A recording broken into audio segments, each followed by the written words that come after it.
Hey everyone, Dan with MacRumors, and in today's video we have a pair of the second generation AirPods in-house, and so we're going to go over what's new in comparison to the first generation AirPods. So instead of doing a traditional comparison where we go over everything, we're just gonna focus on the differences between these two versions because there are far more similarities than there are differences. Before I get into the first couple of changes, if you purchase the second generation AirPods model without the wireless charging case, then the first two changes will not apply to you. So feel free to skip ahead a bit in the video if you would like. If you picked up the $199 AirPods with wireless charging, then the first obvious difference is that the LED indicator on the case has been moved from between the two AirPods when you flip open the lid to smack dab on the front of the case. This illuminates when you plug in the lightning cable and or when placing it on a wireless charger. Which brings us to change number 2, and that's the inclusion of wireless charging.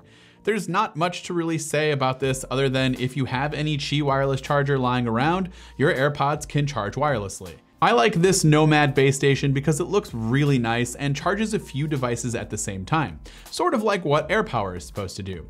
Speaking of AirPower, although it doesn't technically exist yet, you can find it displayed prominently on the back of the box for the wireless charging case that's sold separately for $80 in case you want to add the wireless charging feature to your first generation AirPods. The third big difference comes when pairing your AirPods. There's a new H1 chip inside that reduces the time that it takes to pair your AirPods to your devices. As you can see here, this iPhone X is connecting to my first generation AirPods. While it might seem easy and fast, there is in fact a drastic difference in the time it takes when connecting my second generation AirPods to my iPhone XS Max.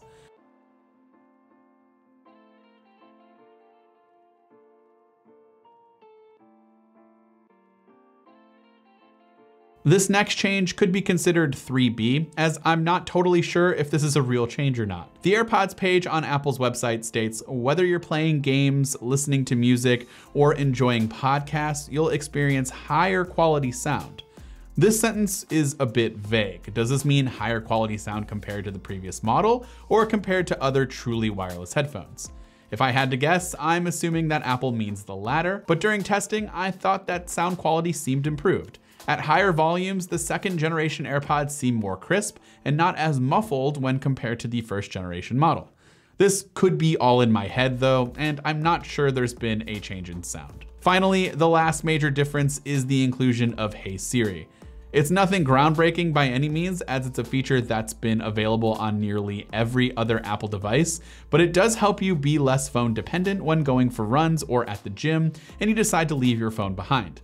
Other than that, I'm not sure it's useful if you're constantly near your iPhone. One quick side note before we wrap up, if you have first generation AirPods and second generation AirPods, you won't be able to use two AirPods of different generations inside the same charging case. The case will actually blink red, signifying that you have in fact mixed up AirPods. So be sure to let us know your thoughts on the new AirPods and whether or not you picked up the second generation or maybe just the wireless charging case in the comments section down below.